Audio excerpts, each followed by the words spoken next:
우리들에게 주시는 말씀 야고보서 1장 16절에서 18절입니다. 신약 371쪽에 있습니다. 371쪽 야고보서 1장 16절에서 18절 우리 같이 함께 읽도록 하겠습니다. 우리 같이 읽겠습니다. 시작. 내 사랑하는 형제들아, 속지 말라. 각양 좋은 은사와 온전한 선물이 다 위로부터 빛들의 아버지께로서 내려오나니 그는 변함도 없으시고 회전하는 그림자도 없으시니라.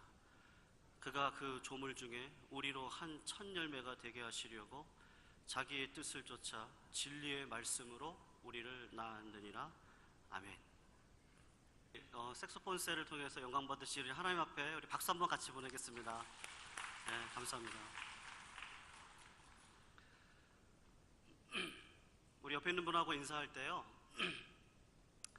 지난번 우리 부흥회 때 백동조 목사님 오셨었잖아요.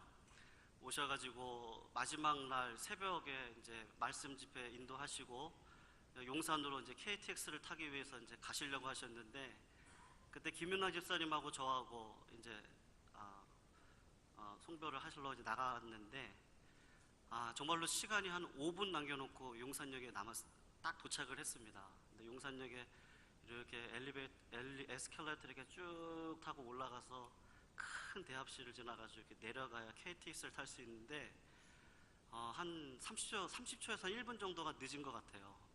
김윤아 집사님은 밑에 계시고 제가 짐을 들고 목사님 앞에 뛰시고 전 짐 들고 막 뛰는데 내려갔거든요. 근데 다행히 영무원이 이렇게 괜찮다고 천천히 오라고, 천천히 오라고.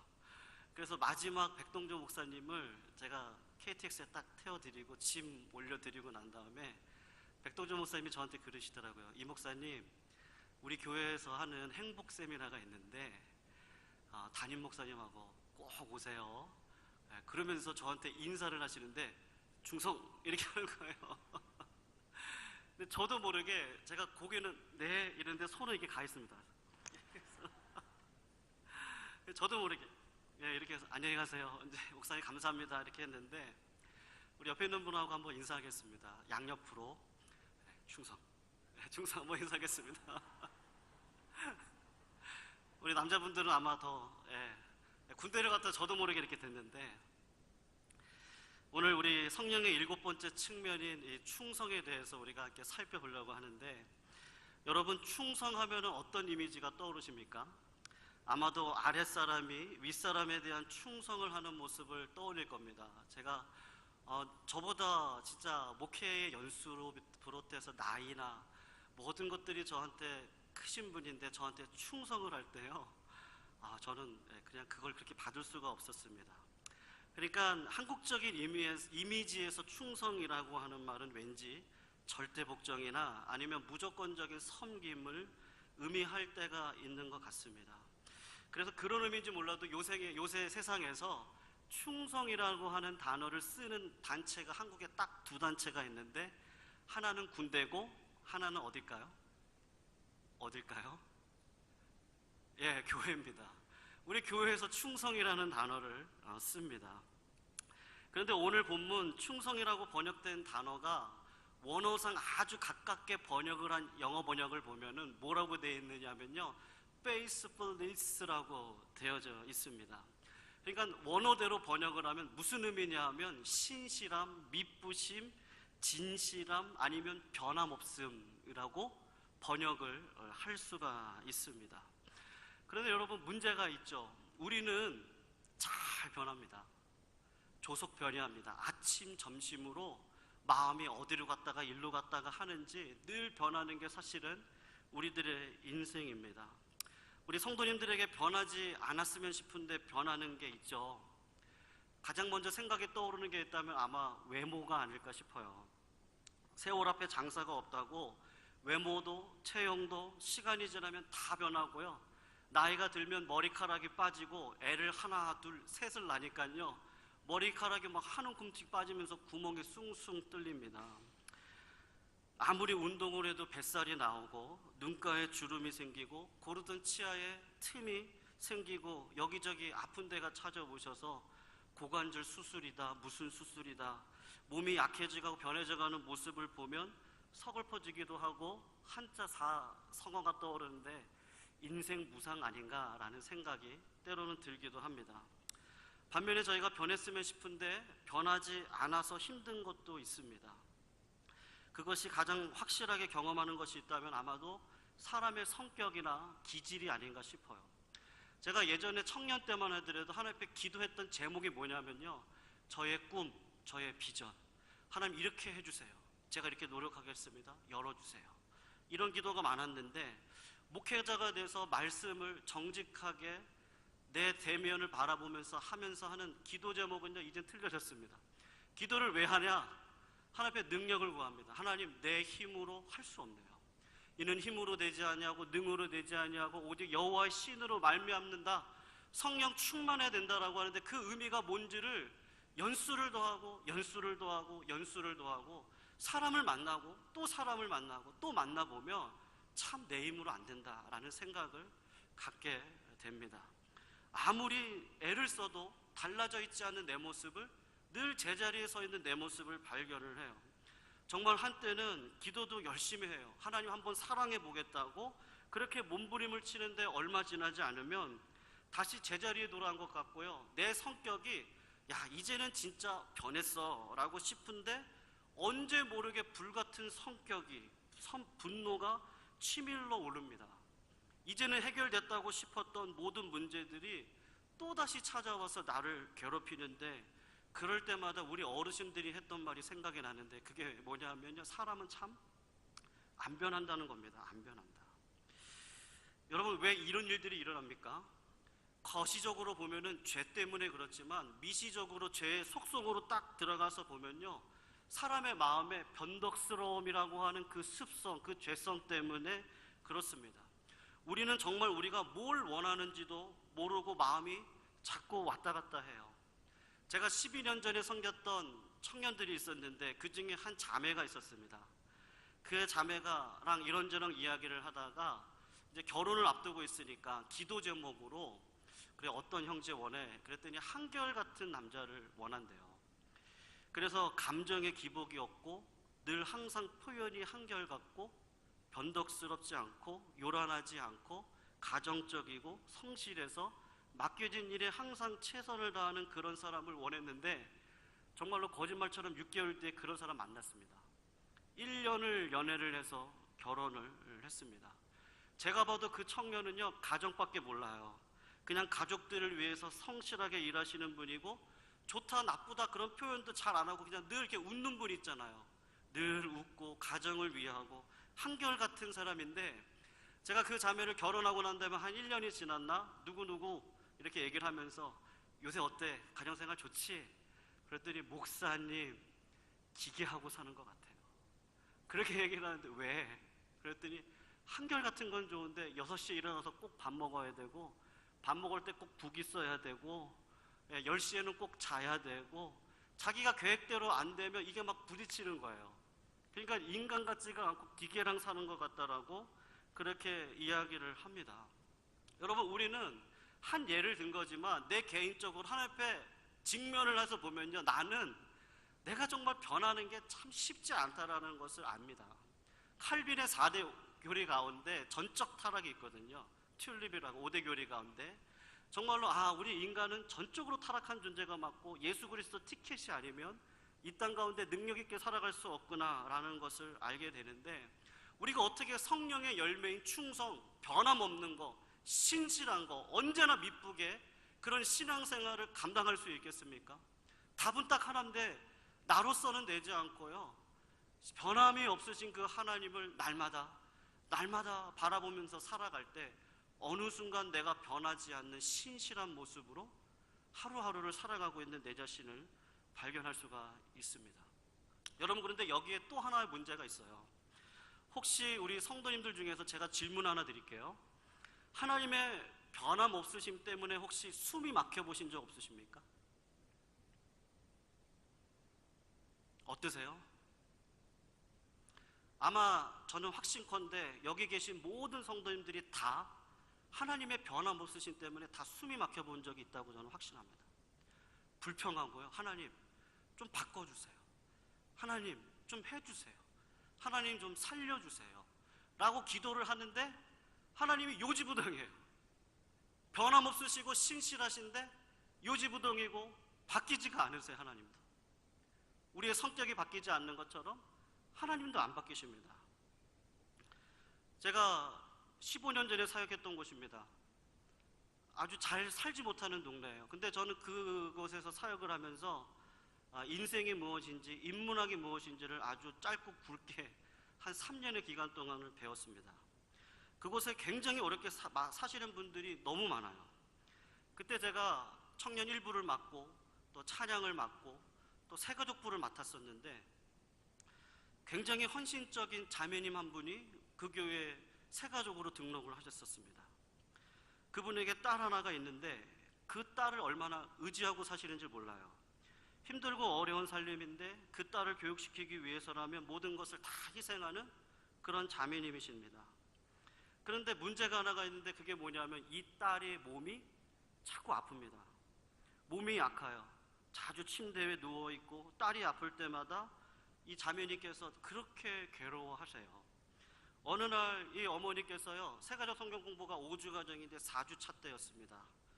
저에게 이렇게 질문을 하시더라고요. 목사님, 내가 지은 죄가 너무 많아서 딸이 이렇게 아픈 것 같은데 내가 어떻게 하면 하나님께 용서를 받을 수 있을까요? 라고 저한테 그렇게 질문을 하시더라고요. 저는 그 마음을 충분히 이해할 수 있었습니다. 왜냐하면 두 번째 시간이 하나님에 대해서 배우는 시간이었어요. 하나님의 속성, 하나님의 사역에 대해서 배우는 시간이었는데 그 하나님은 전능하신 분입니다. 그 하나님은요, 전지하신 분이고 변함이 없으신 분이에요. God is so good. 언제나 선하신 분입니다. 언제나 우리를 향해서 선한 곳으로 인도하시는 그 하나님이에요 라는 이야기를 듣고 이분이 2주간 고민을 하신 거예요. 그 변함없으신 하나님, 그 선하신 하나님이 그렇게 선하게 나를 이끌어 가신다면 그 하나님께서 나에게 딸의 아픔을 허락하시고 고난을 허용하셨다면 틀림없이 선하신 하나님에게 문제가 있는 게 아니라 나에게 문제가 있는 것이다 라고 생각을 한 거죠. 네, 여기까지는 맞습니다. 그런데 내가 뭘 잘못해서 하나님께서 이렇게 나에게 시련을 주고 매를 들어서 힘들게 하는 것인데 내가 뭘 잘못한 것일까? 제가 거기서 드릴 수 있는 말씀은 자매님 아니에요. 하나님은 그런 분이 아니에요 라고 이야기를 했는데 그분이 머뭇하면서 잠시 후에 고백을 하는데 목사님, 사실은 제가 5년 전에 이혼을 했습니다. 이혼을 했는데 하나님께서 그 이혼으로 인해서 하나님이 화가 나셔가지고 딸을 괴롭히고 있다라는 생각을 드니까 그게 너무 힘들다는 거예요. 그래서 저한테 기도 부탁을 하시더라고요. 좀 제 딸이 내가 이제 예수 믿고 좀 구원받는 인생 살고 싶은데 좀 치료되는 역사가 좀 있었으면 좋겠다라고 이야기를 했습니다. 저는요, 아니라고 하죠. 우리 다 압니다. 아닌 걸 다 알아요. 그래서 같이 기도를 했습니다. 저도 아주 열심히 기도했어요. 하나님, 이렇게 절망적이고 답답한 상황에서 그렇게 간절히 기도하는 우리 자매가 있습니다. 그 딸아이 한 번만 낳게 해주시면요, 하나님, 이 자매가 이렇게 하나님의 속성을 2주간을 묵상을 하고 삶에 이렇게 적용을 하시는 분이라면 하나님 이분을 크게 쓰실 수 있지 않습니까? 저도 그렇게 기도하고 그분도 자기 딸을 놓고 그렇게 기도를 하는데 하나님은요, 아랑곳하지 않고 그 딸을요 고쳐주시지를 않고 계속 침대에 머물게 하시고 하시더라고요. 그것을 볼 때요, 하나님 앞에 원망과 불평이나 하나님 좀 고쳐주시면 안 됩니까? 하나님 좀 살려주시면 안 돼요? 하나님이 괜히 무정해 보여요. 괜히 하나님이 신실한 것 같지가 않더라고요. 믿음이 없어서도 아니고 육신을 입은 우리가 그런 마음이 자연스럽게 그냥 들어가는 겁니다. 근데 성경에 보면요, 참 위로가 되는 말씀이 있어요. 나사로가 죽었을 때 예수님께서 벌써 이미 하룻길을 걸어간 자리입니다. 그 나사로가 병이 들어서 예수님을 청했어요.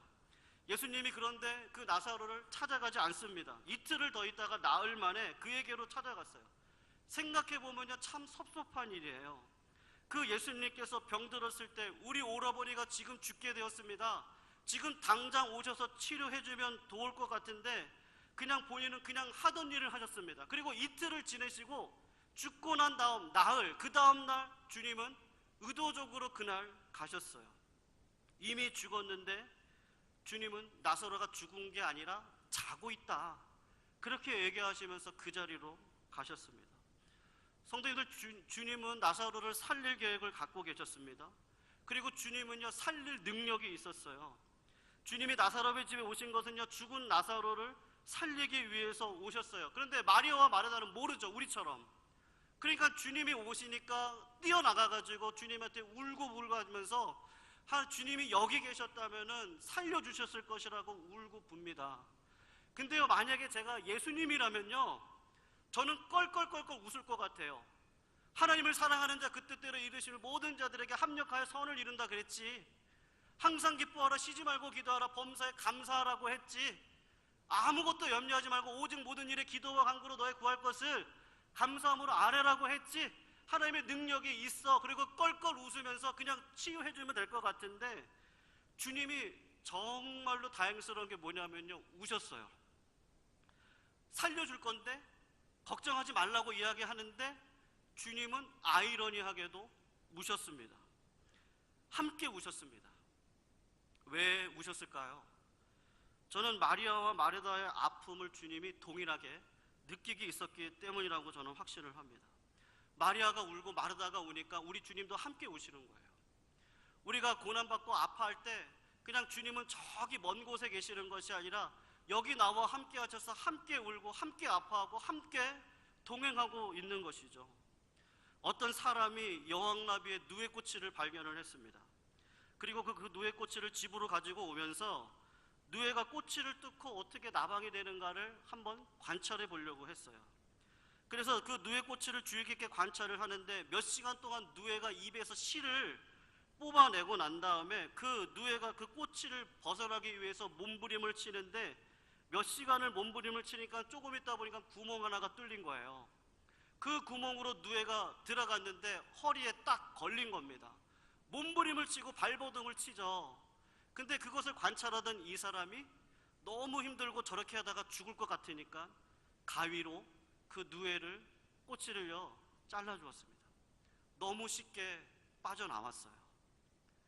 그 사람이 상상을 합니다. 이제 이 꼬치가 벗어났으니까 나방이 되겠지. 아름다운 나방이 되겠지. 그런데 그 나방이 날개를 펴고 곧 날 것이라고 생각을 했는데 조금 있어 보니까 나방의 몸뚱이가 점점 부어오르고 힘이 없는 날개가 날갯짓을 못합니다. 결국에는 날개를요 축 늘어뜨리고 죽어버리고 마는 거예요. 왜 죽었습니까? 조여든 꼬치 안에서 빠져나오려고 하는 그 바둥거리는 그 몸부림을 통해서 액이 생겨요. 액이. 그 액이 날개로 전달이 됩니다.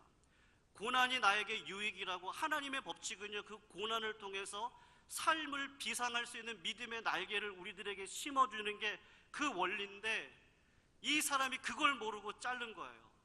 그러니까 믿음의 성령의 액이 들어가지 못하고 믿음의 날개를 하지 못하니까 이 누에가 죽어버린 겁니다.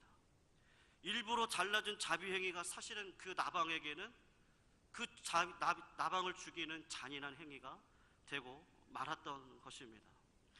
여러분, 목회자로서 성도님들을 보면 정말 이렇게 몸부림치고 있는 나방과 같은 성도님들을 수도 없이 만납니다. 사업이 어려워요. 조금만 재정적으로 좀 되고 조금만 좀 사람이 붙고 조금만 하면 될 것 같아요. 도와주고 싶은데 능력이 없습니다. 몸이 불편하시고 아픈 분이 계세요. 그 병 때문에 고생을 하시고 투병을 하시고 아직도 자녀 때문에요, 수도 없이 그 자녀를 위해서 왔다 갔다 하시고 고생하시고 그 자녀를 병원으로 데려가시는 그런 모습들을 보면요, 정말로 마음 안에서 하나님 좀 신유의 은사를 좀 주셔서 좀 낫게도 해주셨으면 좋겠는데 하나님은요 그렇게 하시지를 않아요. 우리들에게 능력이 없게 하십니다. 그런데 반대로 우리 주님은 어떠십니까? 우리 주님은 능력이 있으시잖아요. 우리 주님은 충분히 살릴 수 있는 그런 귀한 능력이 있으신데 우리를요 도와주시지 않아요. 왜요? 이 말은 어떤 경우에도 인간의 호소와 인간의 부르짖음 때문에 하나님께서 자르지 말아야 할 그곳을 자를 일은요 결코 없다는 것을 보여주시는 것입니다. 하지만 그럼에도 불구하고 그렇게 몸부림을 치면서 벗어나기 위해서 애를 쓰고 있는 우리를 보면서 무관심하거나 반응을 보이지 않거나 하는 게 아니라 우리 주님은 함께 울고 함께 웃으시면서 우리 옆에 계신다고 하는 거예요. 여러분, 오늘 본문 바로 그런 하나님에 대해서 야고보서가 말씀하고 있습니다. 야고보는 태양과 그림자를 비유로 하나님을 우리들에게 확실하게 보여주세요. 하나님은 17절에 보면요, 변함도 없으시고 회전하는 그림자도 없으시답니다. 이 말씀의 뜻은 이렇습니다. 여기 나오는 회전하는 그림자는 아마도 해시계와 같이 막대기를 세워 놓았을 때 생기는 그림자를 가리킵니다. 아침에 해가 뜨면 서쪽으로 그림자가 들이우고 해가 서서히 올라가면 그림자는 점점 사라지기 시작했다가 해가 서쪽으로 가면 그림자가 동쪽으로 분명히 길게 느리워질 것입니다. 그러다가 먹구름이라도 오면 밤이라도 된 듯이 깜깜해지고 그림자가 흔적도 없이 사라질 거예요. 이것은 우리의 삶을 비유로 지금 이야기하고 있는 겁니다.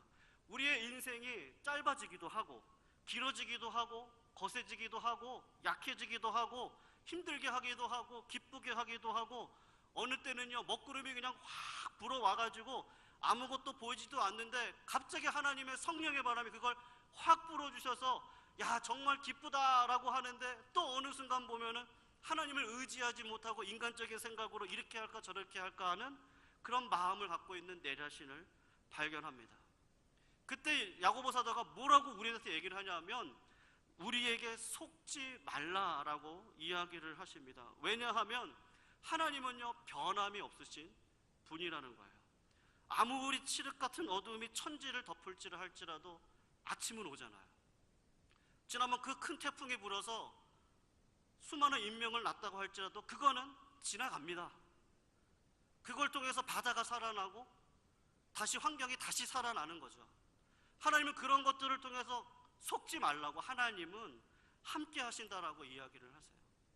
근데 여기 약간 논리에 안 맞는 말씀이 17절에 보면은 나옵니다. 하나님의 변화 모습을 이야기를 하면서 하나님의 온갖 좋은 은사와 온전한 선물을 하나님이 그 변함없는 하나님이 우리들에게 주시겠다라고 말씀을 하는데 이게요 모순처럼 들립니다. 왜냐하면 우리가 생각할 때 온갖 좋은 것을 주시는 하나님이 온전한 선물을 우리들에게 주신다고 한다면 하나님은 변하셔야 되거든요. 근데 하나님 우리가 잘 알다시피 변하지가 않으십니다. 그래서 어떤 학자는 여기 좋은 은사를 지혜라고 하기도 하고 어떤 학자는 예수 그리스도라고 하기도 하고 어떤 학자는 성령이라고 이야기를 하는데 저는 제가 볼 때는 성령이 더 맞는 것 같아요. 하나님의 열심히 역사를 뚫고 들어와서 내 이름을 불러주시고 하나님의 자녀로 나를 세워주셨습니다.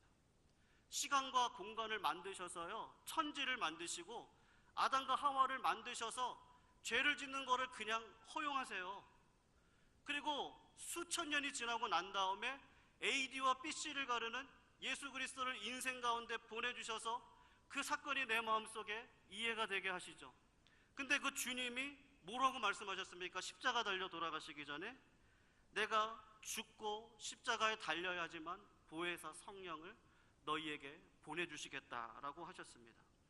이 성령이 우리와 동행하시는 거죠. 힘들거나 아프거나 기쁘거나 함께 동행하십니다. 성령의 불이 우리 마음속에 이미 들어와 있죠. 우리 그걸 경험했기 때문에 오늘도 믿음으로 이 하루하루를 견뎌나가는 겁니다. 환난 중에 지혜를 주시기도 하고 믿음의 경주를 끝까지 달리게도 하시고 어둠 중에도요 이상하게 소망을 갖고 살게 하시고 상처받은 자들을 내가 상처받았는데 그게 이미 치유가 돼서 그 사람들을 치유해주고 위로해주며 살아갈 수 있도록 인도해 가시더라고 하는 겁니다. 그러니까 하나님은 계획을 바꾸시진 않는데 하나님이 우리와 함께 해주시겠다라고 그렇게 말씀을 해 주시는 겁니다. 여러분 윤복희 권사님을 아실 겁니다.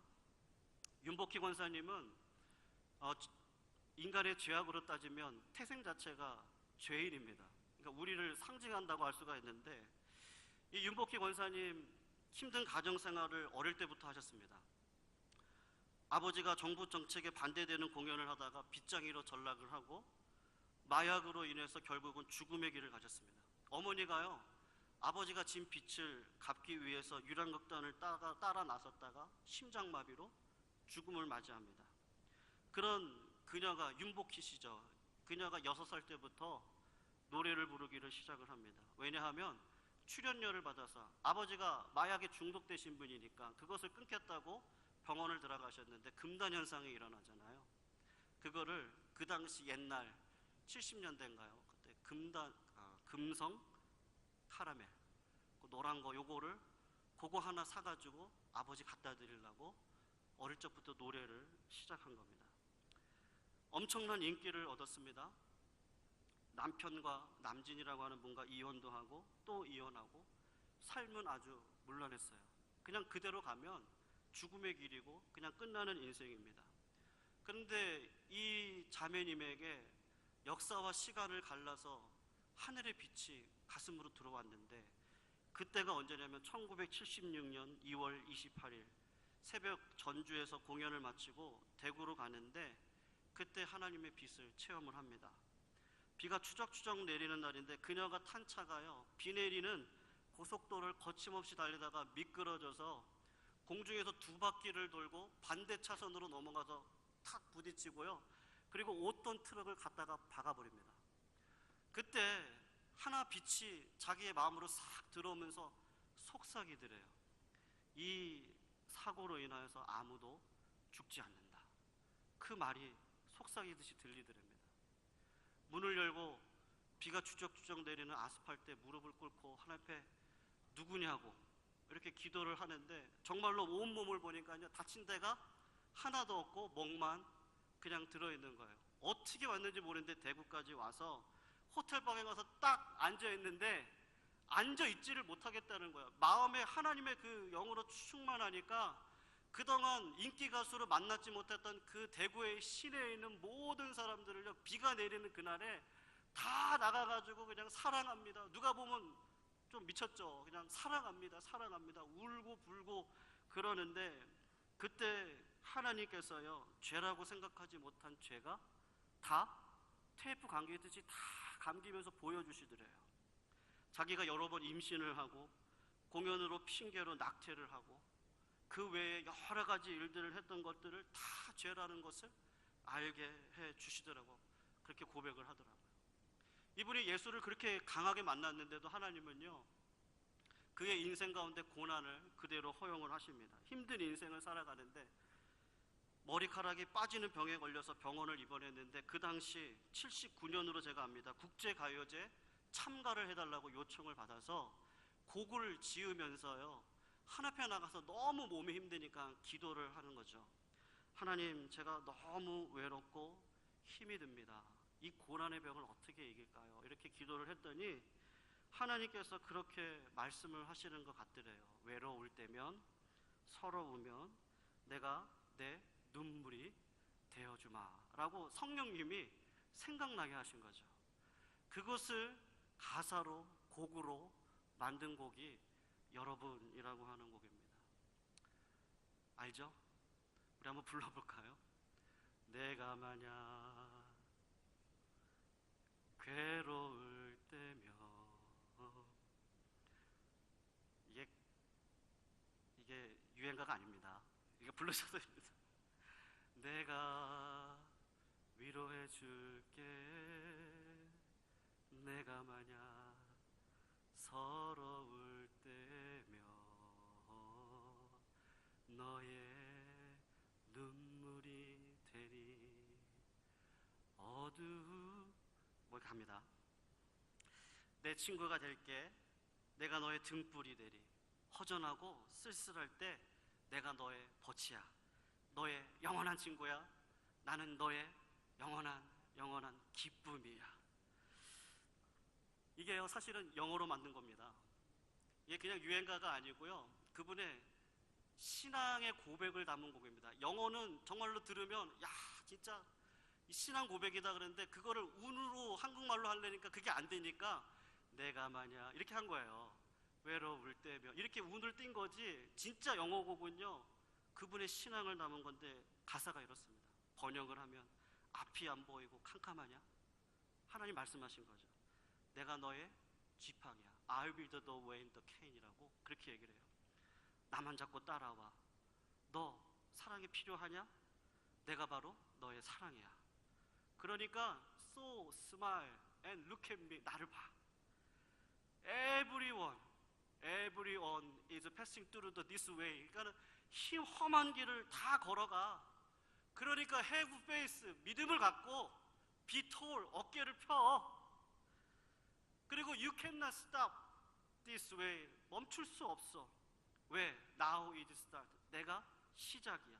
길이고 그 길은 the only way, 하나야. 우리 함께 이 험하고 아픈 세상을 걸어가자. 왜요? 나의 아버지는 start, 시작이고요. 길이고 진리고. 그러면서 이 윤복희 씨가 마지막에 노래를 다 부르고 난 다음에 이렇게 독백을 하잖아요. 내가 외로울 때면 누구를 위로해 주지. 그 원뜻은 영어가 이렇습니다. 내가 하나밖에 없는 아들을 누구의 죄를 대속해서 십자가에 못 박히게 했는지 아니? 그게 바로 여러분이야 라고 그런 가사입니다. 여러분, 윤복희 씨는요, 힘들고 어려운 가운데서도 동행하시는 하나님을 성령님의 도우심으로 음성도 듣고 가사를 제작하기도 하고 성경 공부를 하고 기도를 하고 하면서 그 하나님과 열심히 동행하는 겁니다. 그 하나님은 변함이 없으세요.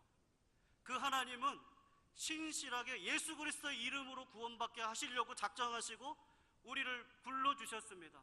그런데 힘들고 어려운 게 우리들의 삶에 있죠. 우리는요, 그걸 좀 바꿔달라고 기도를 하지만 하나님 그까짓 거 그거 안 바뀌어도 너 안에 have faith, 믿음, 그 믿음을 형용사적으로 faithful 살아봐. 그러면 또 다른 명사 faithfulness, 충성, 변하지 않는 신실함으로 삶을 살아야 진짜 인생 아니니? 그게 바로 예수 그리스도를 붙들고 살아가는 거 아니야? 그 예수 그리스도를 붙들고 살아갈 때 너가 죽어서도 천국 갈 수 있는 그 확신, 지금 그 확신 갖고 있는 거 아니야? 그러니까 고난을 우리들에게 주시는, 고난을 그냥 허용하십니다. 왜요? 믿음으로 살게 하시려고, 신실하신 하나님을 바라보게 하시려고. 그렇지 않고서는요, 우리는요 공짜 구원을 얻을 수가 없습니다. 왜 공짜합니까? 십자가의 사랑으로 구원받는 그 사랑이 얼마나 큰 건데 우리도 하나님이 그 길 걸어라고 말씀하시는데요, 그게 바로 믿부심입니다. 그게 바로요 신실함이에요. 근데 우리 힘으로 할 수 없어요. 근데 감사한 건 성령의 열매래요. 성령이 함께 하시고 그 함께 하심을 느끼는 사람이 말씀을 더 사모하고 기도의 자리에 갈 수밖에 없죠. 하나님 변하지 않으시니까는 맘대로 하세요가 아니라 하나님이 그 변하지 않는 하나님이니까 기도할 수밖에 없네요. 찬양할 수밖에 없네요. 오늘도 예배를 드려야죠. 하나님이 하셔야 되는데요, 하나님 도와주세요. 불쌍히 여겨주세요. 그 하나님을 신실하게 내가 고백할 때 나도 모르게 큰 바의 얼굴을 바라보며 살아갔던 어린아이가 그 동네 나중에 좋은 정치가로 와서 그 땅을 구원했던 것처럼 우리도 나도 모르게 예수 그리스도를 닮아가 신실한 사랑을 살며 살아갈 수 있겠다고 오늘 야고보 사도는 우리들에게 속지 말라라고 말씀하십니다. 고난이 오냐? 당연한 거다. 속지 말아라. 나와 함께 울고 너와 함께 웃는 그 하나님이 너와 함께 하신다. 속지 말아라. 그 하나님과 동행해라. 기도해라. 왜 기도의 능력을 믿지 않느냐? 말씀 봐라. 왜 말씀을 안 봐주고 사랑이 안 되면 하나님 앞에 기도해라. 말씀 좀 사랑하게 해달라고 좀 기도해라. 예배에 감격이 없다면 하나님 예배에 감격을 좀 달라고 좀 기도하고 하나님 능력을 좀 주세요. 그때 하늘문 열리지 않겠습니까? 그때 하늘의 영광을 보여주시면 나도 모르게 신실하신 하나님이 보이는데 어떻게 그 인생 내가 안 살아갈 수 있겠습니까? 하나님 끌어가시는 거죠. 하나님의 열심히 내 인생을 끌어가시는 겁니다. 그게 바로 동행인데, 그게 바로 충성인데, 그게 바로 내가 할 수 없는 하나님의 일인데, 그 하나님을 의지하고 오늘도 하루도 말씀과 예배와 찬양과 기도를 붙들고 사셔야 되지 않겠습니까? 그때 충성의 열매는 맺어집니다. 믿음을 갖고 페이스풀한 형용사적인 삶을 살려고 부딪힐 때 충성의 삶이 따라와. 그것이 하나님의 힘이고 하나님의 능력이었군요. 그걸 알면서 살아갈 수 있는 능력이 우리 가운데 있는 줄로 믿습니다. 그 진짜 능력을 소유하시는 믿음의 종들 되시기를 주님의 이름으로 부탁드리겠습니다. 이 시간 다 같이 제가 기도하겠습니다. 사랑하는 하나님 감사합니다. 하나님의 계획에 변화가 없다고, 하나님의 뜻이 달라지지 않는다고 하나님 우리가 예배를 멈출 수 없고 기도를 멈출 수 없고 찬양을 멈출 수 없습니다. 하나님께서 우리들과 동행하시고 함께 울고 함께 웃는 그 주님이 감당할 힘을 우리들에게 허락하셔서 신실하게 살아갈 수 있는 능력을 우리들에게 허락해 주시는 줄로 믿습니다. 내 힘과 내 능력으로 감당할 수 있는 이 하나님의 성품 충성의 열매 하나님 맺어 주시옵소서. 힘이 없는 자에게 힘을 더해주시고 믿음이 없는 자에게 믿음을 더해주시고 찬양의 능력을 더해주시고 기도의 능력을 더해 주셔서 한 분 하나님을 의지하고 오늘 하루 믿음으로 견디며 살아갈 때 변함없으신 주 예수 그리스도의 그 좁은 길을 우리도 걸어가 예수 그리스도의 능력을 드러내는 삶 살게 하여 주시옵소서. 이 모든 말씀 우리를 구원하신 예수님의 이름으로 기도합니다. 아멘.